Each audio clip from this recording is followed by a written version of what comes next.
Salam alaikum wa rahmatullah. Alors aujourd'hui, on va parler d'un sujet qui est brûlant et d'actualité. On va parler de la violence policière et puis on va faire un lien aussi avec le sujet du racisme.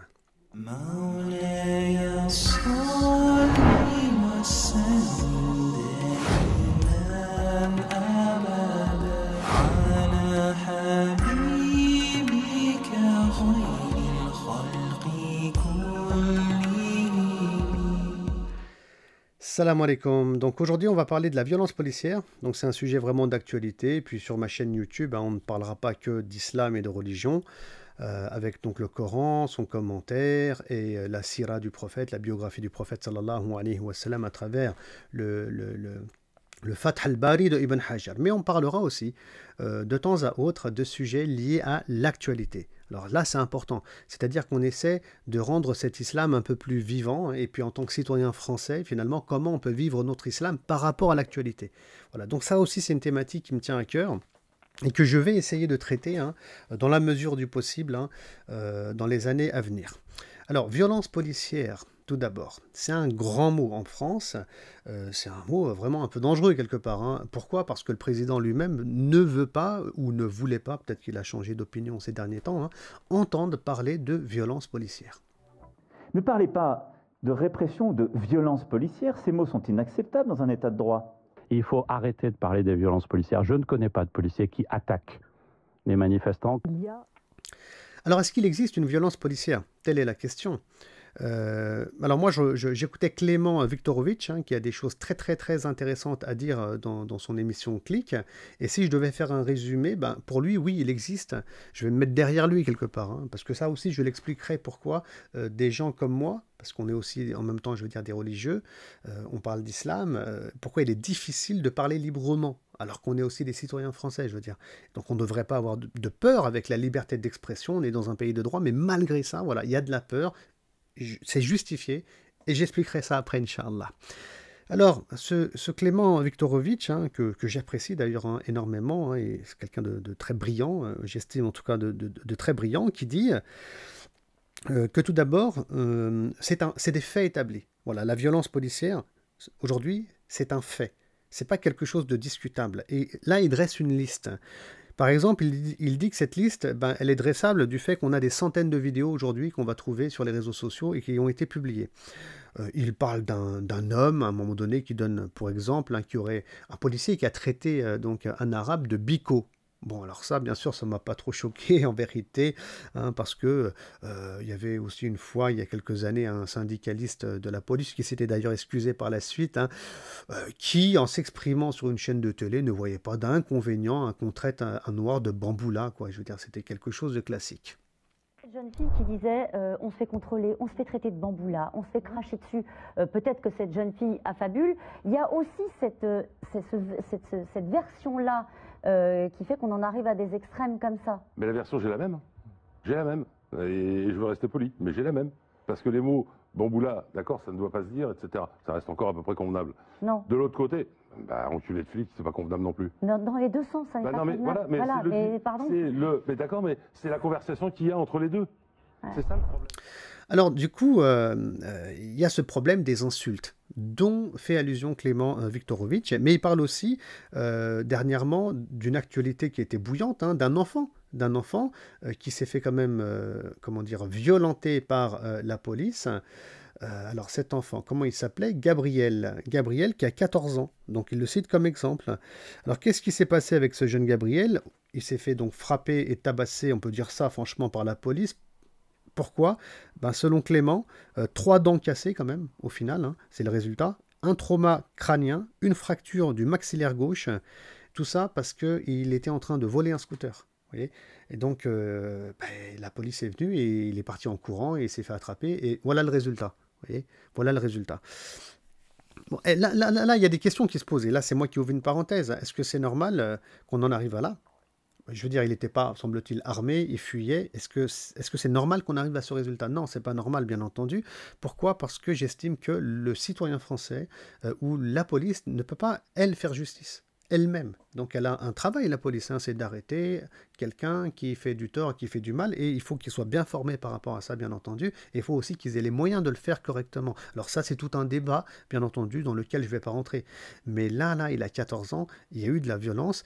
Est-ce que c'est de la violence gratuite? Est-ce qu'il y a eu du racisme? C'est pas à moi de décider, c'est pas à moi de parler, je ne suis pas juge, hein, c'est pas moi qui va gérer cette affaire. Mais selon Clément, en tout cas, il y a un problème réel. Et là, il y a un fait qui est indiscutable. Clément, toujours Viktorovitch, nous parle des bilans des manifestations des Gilets jaunes, avec 5 mains qui ont été arrachées, 27 personnes qui ont été éborgnées. Est-ce qu'on parle de violence policière ou on ne parle pas de violence policière ici, hein? On se pose la question.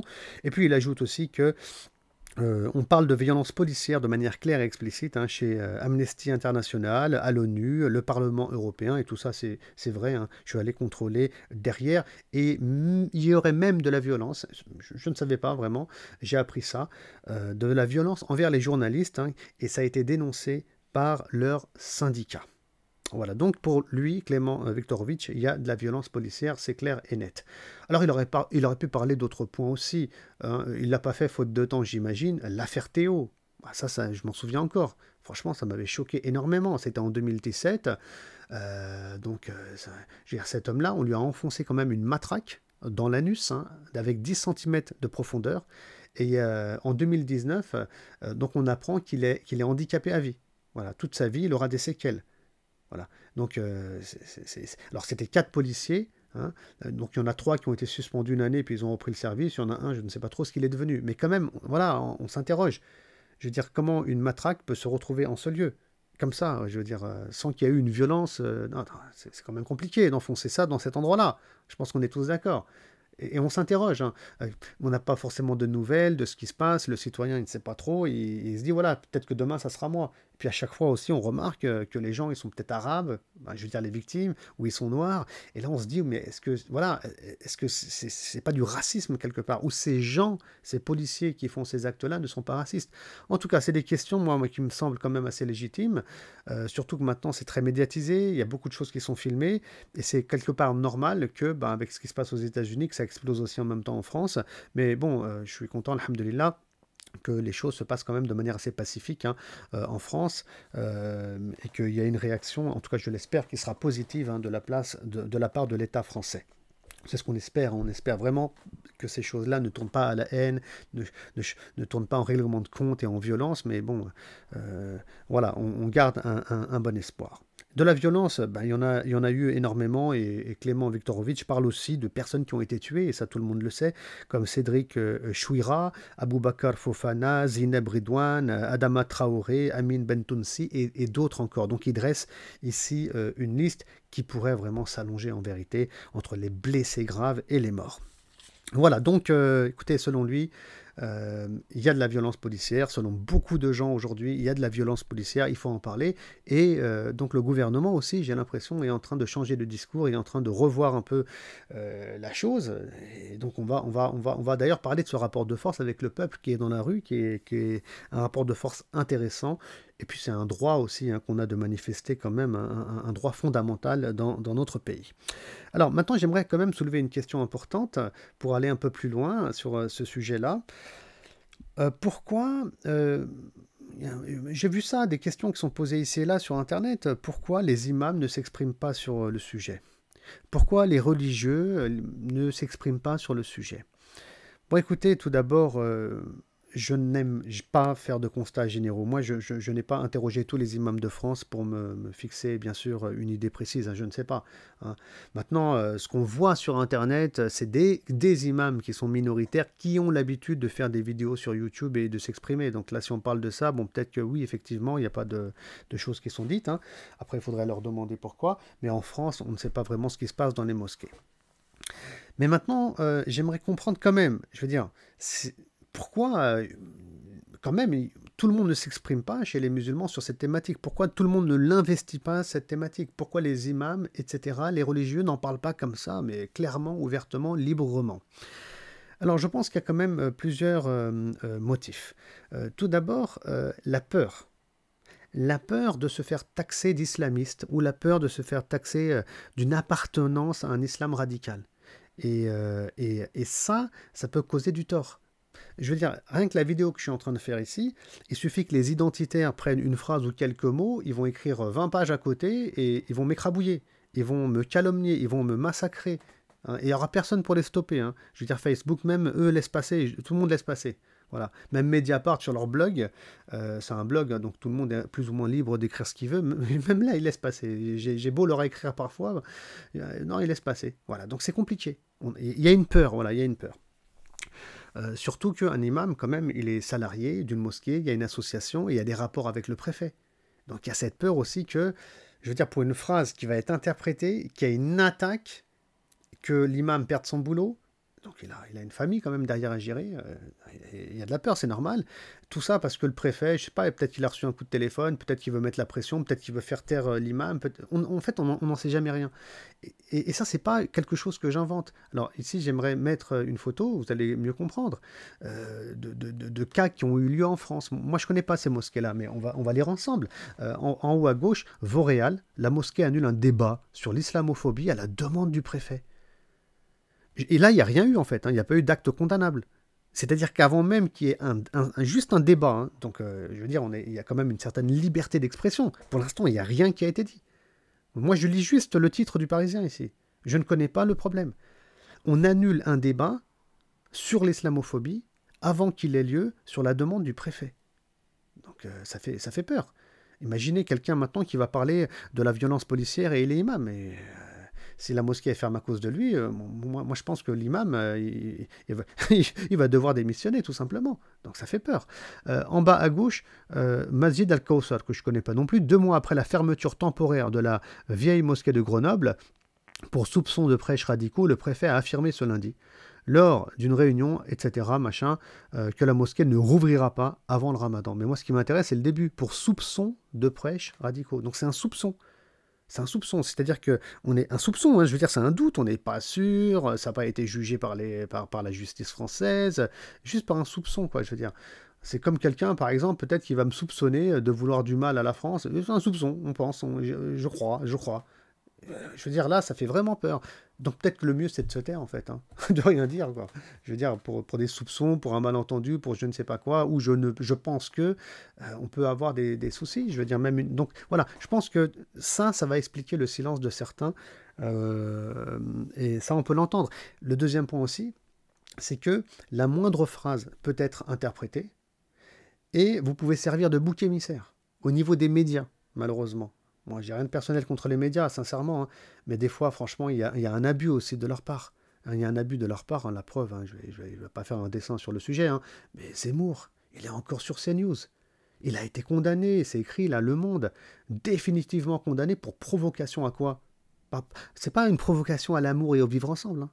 C'est une provocation à la haine raciale, mais normal, il continue avec ses propos haineux, et sans doute il sera encore condamné, et il reste. Vous voyez? Donc il suffit aussi là que tu aies le malheur de dire une phrase qu'il ne fallait pas dire et tu t'es complètement planté et raté, hein, ou bien que tu n'aies rien dit, mais qu'on vienne à interpréter tes paroles et on en fait un enjeu politique, et quelqu'un comme Zemmour qui va se lâcher, mais tu es un homme mort au niveau médiatique. Donc ça, il faut l'assumer après, au niveau de la famille, au niveau plein de choses. Enfin bref, c'est un peu ce qui s'est passé aussi avec Rachid Al-Jay. Donc il a suffi qu'il dise quelque chose sur la musique, je ne sais plus quoi, bon, qui n'était pas forcément quelque chose, on va dire, de très sage et de très intelligent. En tout cas, moi, je n'ai pas de grand chose à dire, hein, sur cette thématique. Hein. Alors qu'on ne soit pas d'accord, je l'entends complètement. Hein. D'ailleurs, moi-même, je ne comprends pas très bien la posture qu'il a eue. Mais est-ce que ça, je veux dire, c'est normal que derrière, il se fasse massacrer par les médias? Donc il a fait la une de tous les journaux. Hein, on a eu des émissions sur lui. Hein, et le jour où Rachid Al-Jay, l'imam, se fait tirer dessus, hein, au lieu d'être compatissant en sachant qu'il a changé, il a évolué, sa mentalité aussi, etc. Bon, après, franchement, quand on écoute les vidéos de Rachid Al-Jay, franchement, il est très sympathique quand même. Je veux dire, il est gentil, il n'invite pas à la guerre, il n'invite pas à des massacres, il n'invite pas, je veux dire, il continue. Donc il se fait tirer dessus, hein, au lieu qu'il y ait de la compassion, on lui dit voilà ce qu'il a dit une fois dans sa vie. Donc on l'écrase comme si c'est lui le bourreau, alors qu'il est victime. Donc c'est quand même incroyable. Tout ça parce que le champ médiatique l'a massacré et l'a détruit. Donc c'est quand même terrible. Tout ça pour une phrase, je veux dire. une phrase qu'il a dite devant des enfants que si on écoute de la musique, on se transforme, je crois, en cochon. Enfin bref, je m'en moque en fait, tellement c'est pas important. Et puis si c'est condamnable par la loi, ben, qu'on le condamne par la loi, c'est tout. Mais voilà, ça fait peur. Donc toi, si tu dis une phrase qui est mal interprétée, ou tu t'es trompé, ou tu as... il n'y aura pas de rahma, il n'y aura pas de miséricorde. Et ça aussi, ça fait peur. Et je comprends bien qu'il y en a qui n'aient pas forcément envie de s'exprimer. Ensuite, certains aussi ne voient pas la nécessité de s'exprimer. On a certains parmi nos frères et sœurs, les religieux, les imams, qui vont estimer que non, ça c'est un sujet de société, c'est un sujet qui est politique, on n'a pas à le traiter, nous on est des religieux, on est dans un pays laïque, etc. Alors attention, un pays laïque, oui, c'est-à-dire qu'il y a la République, on suit les lois, et on n'est pas au-dessus de la loi, ça c'est une évidence et c'est clair. Et personne ne va discuter ça en France, d'accord ?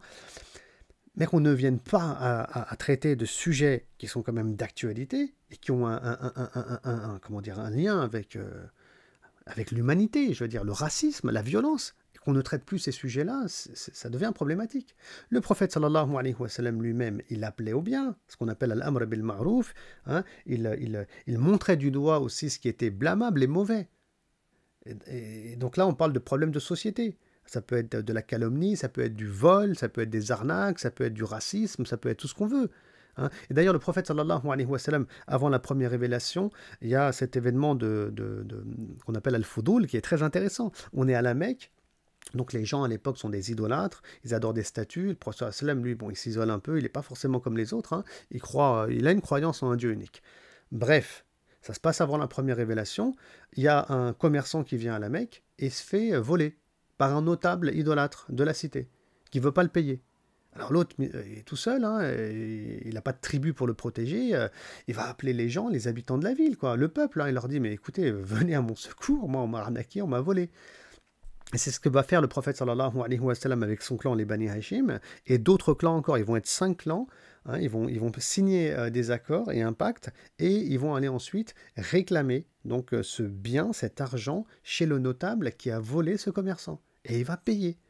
Donc on voit ici que le prophète sallallahu alayhi wa sallam est un acteur positif dans la société, et quand il y a quelque chose de mal, il le dénonce tout simplement. Il est même dans l'action pour changer ce mal. C'est normal.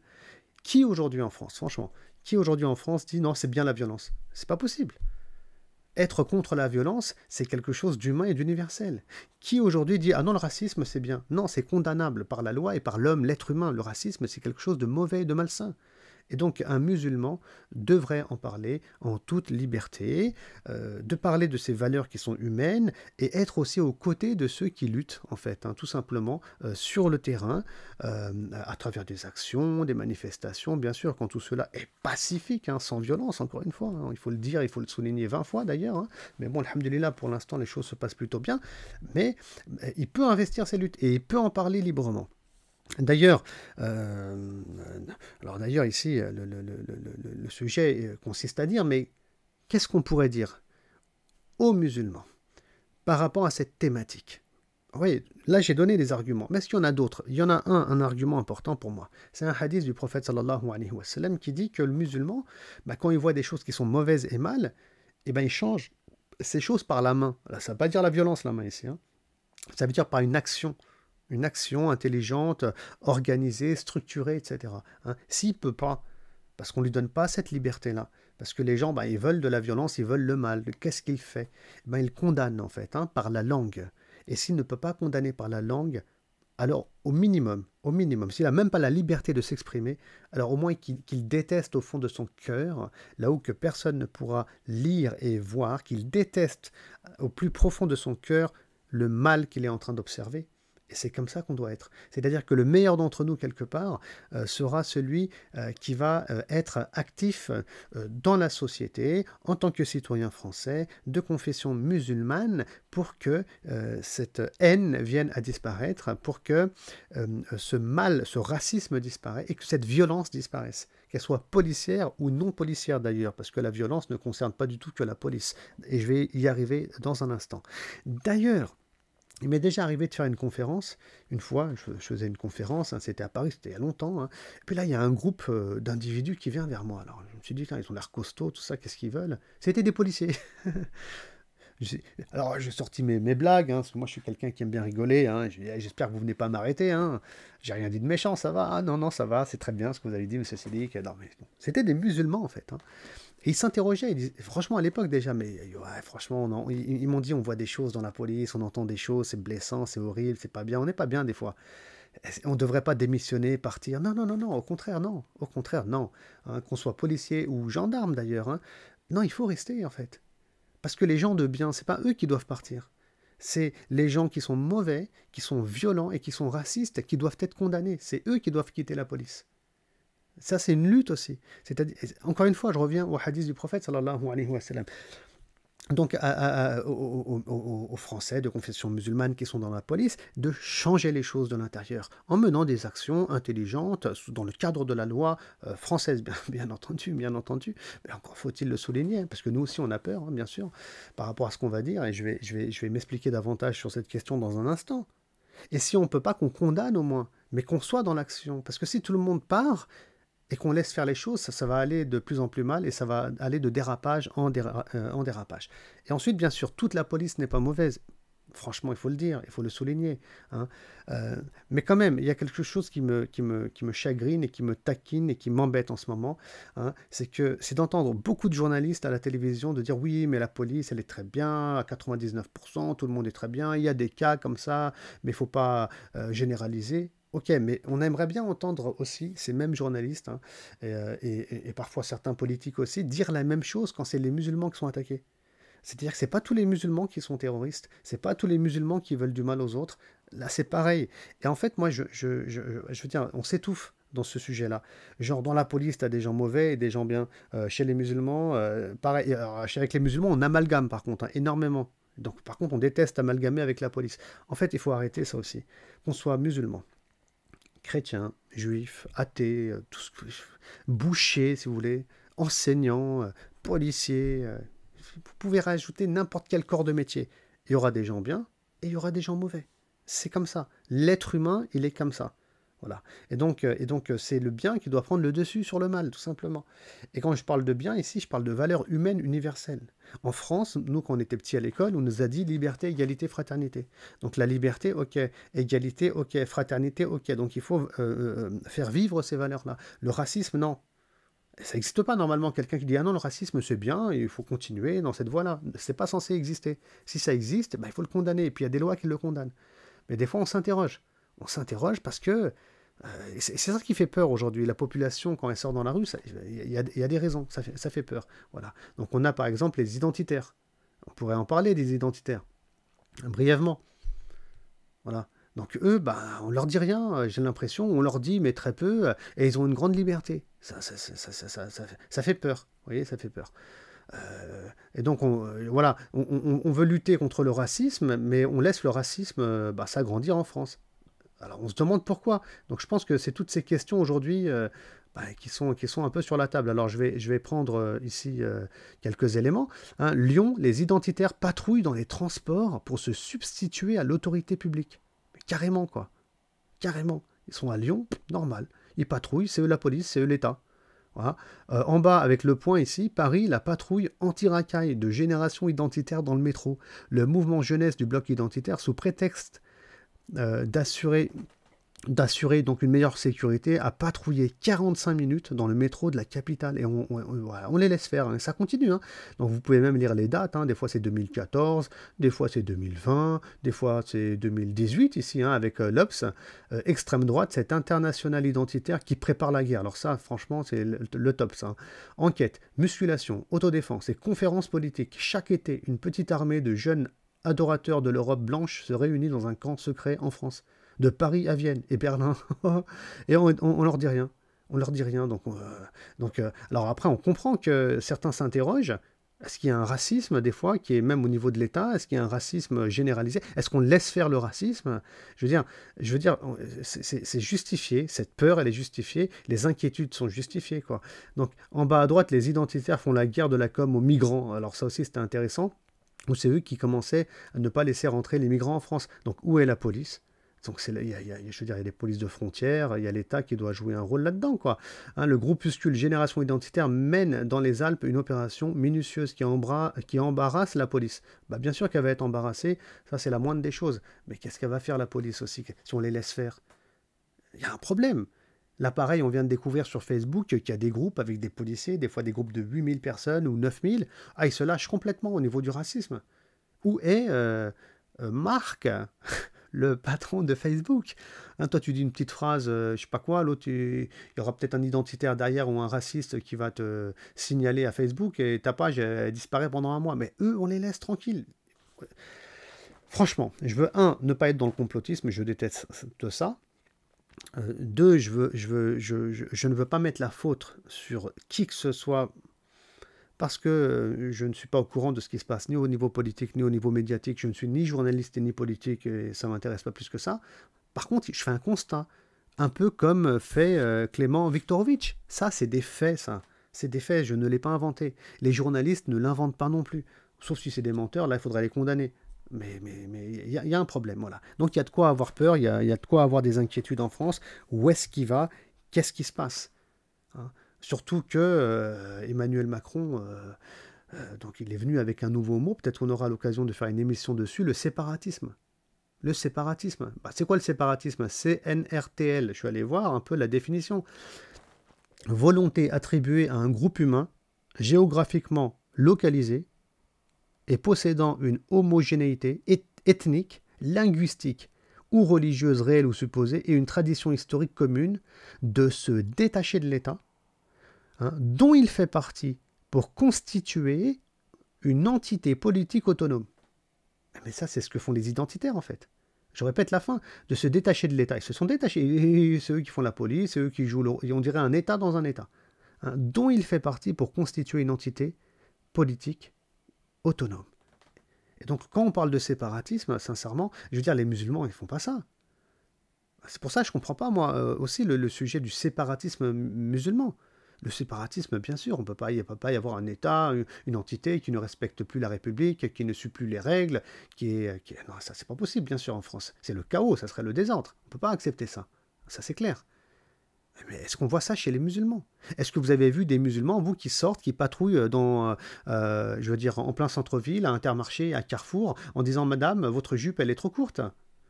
Des polices musulmanes, ça n'existe pas. Voilà. Par contre, ce que je viens de dire sur les identitaires, ça existe. Donc on s'interroge, et j'ai peur. J'ai peur que le problème, il soit mal orienté.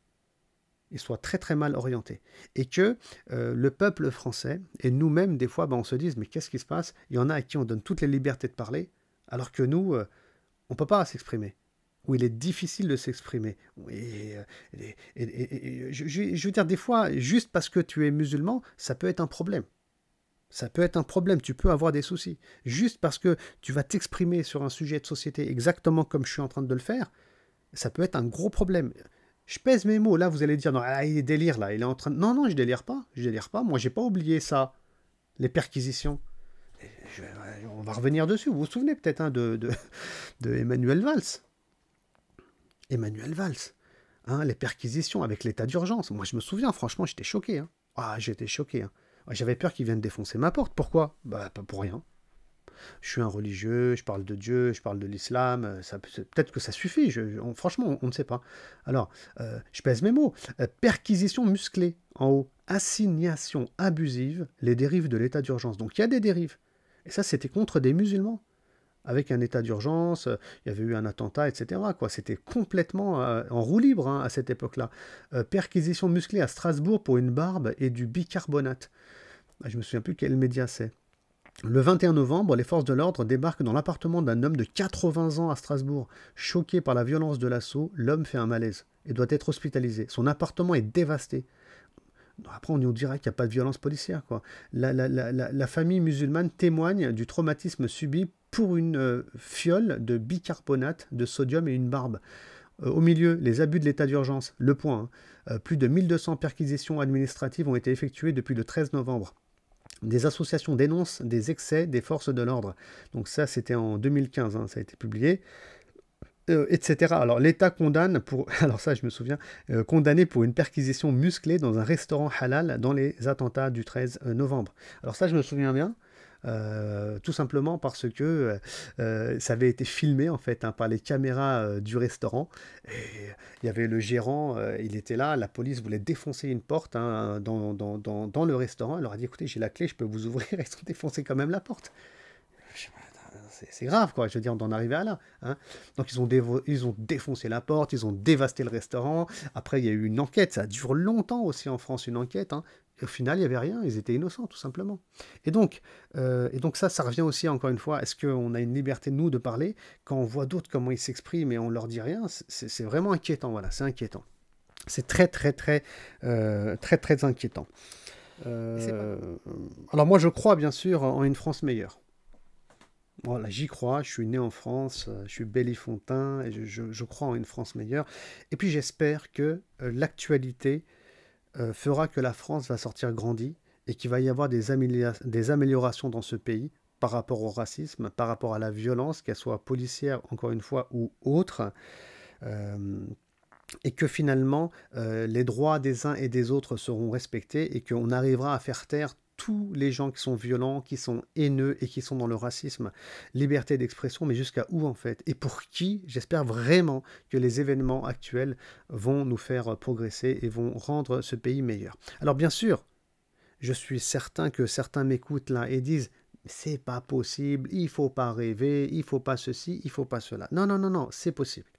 Moi, je reste convaincu que c'est possible pour une simple raison que, en France, il y a quand même un historique avec les Noirs. Et cet historique, il est violent. Il est très violent. Il suffit de taper zoo humain sur Google pour le voir. Alors, je peux vous aider un peu parce que vous allez trouver des choses comme ça. Hein? Et là, regardez bien, hein, au jardin d'acclimatation, excusez-moi, de 1877 à 1937, on a parqué et exhibé des êtres humains venant d'ailleurs. L'historien Pascal Blanchard co-signe pour Arte un documentaire remarquable sur ces zoos humains, théâtre de cruauté. Il revient sur les lieux où le racisme s'exprimait, mais sans vergogne, à voir samedi, machin... Donc ça, c'est connu, ça. Hein. C'est un classique. Hein. Donc je souligne pas ça pour salir la France, encore une fois. Mais au contraire, je ne suis pas dans le jugement. Voilà. Moi, je suis quelqu'un qui est à l'université, qui fait aussi un peu de recherche. Voilà, je ne suis pas un militant. Ça ne m'intéresse pas. Mais par contre, ce que je voudrais dire, c'est que oui, il y avait un racisme quand même qui était assez violent en France, en Belgique, etc. D'ailleurs, on voit la photo en bas. Hein, ces zoos humains Bruxelles quand même. Hein. Il suffit de taper ça et vous allez voir qu'il y avait plein de choses. C'était le siècle passé. Donc quand même, franchement quand même, en à peine un siècle, il y a eu vraiment des gros progrès qui ont été effectués. Mais après, on comprend mieux aussi pourquoi il y a un racisme quand même en France. Il y a quand même un historique qui est lourd. Il y a des choses malheureusement qui ont encore continué chez certains. Pas tous, bien heureusement. Et puis, je veux dire, moi, pour être né en France dans les années 70, hein, j'ai pas reçu cette éducation raciste. Voilà, donc il y a vraiment des efforts qui sont faits quand même par la France, qu'il faut saluer. Il y a des changements historiques depuis un siècle, et donc il y a quand même une certaine avancée. Et j'espère que ça va continuer à avancer. Voilà, aujourd'hui il y a des soulèvements, il y a des gens dans la rue, ils soulignent un mécontentement, et je pense qu'il faut vraiment que tout le monde arrive à l'entendre pour qu'on passe encore à un niveau supérieur, où il y a beaucoup plus de respect, et que les droits des uns et des autres ne soient pas bafoués à cause de leur appartenance religieuse ou bien culturelle. Voilà, j'espère que cette vidéo vous a intéressé et qu'elle vous a donné quelques pistes de réflexion, et à très bientôt, Inch'Allah. Salam alaikum wa rahmatullahi wa barakatuh.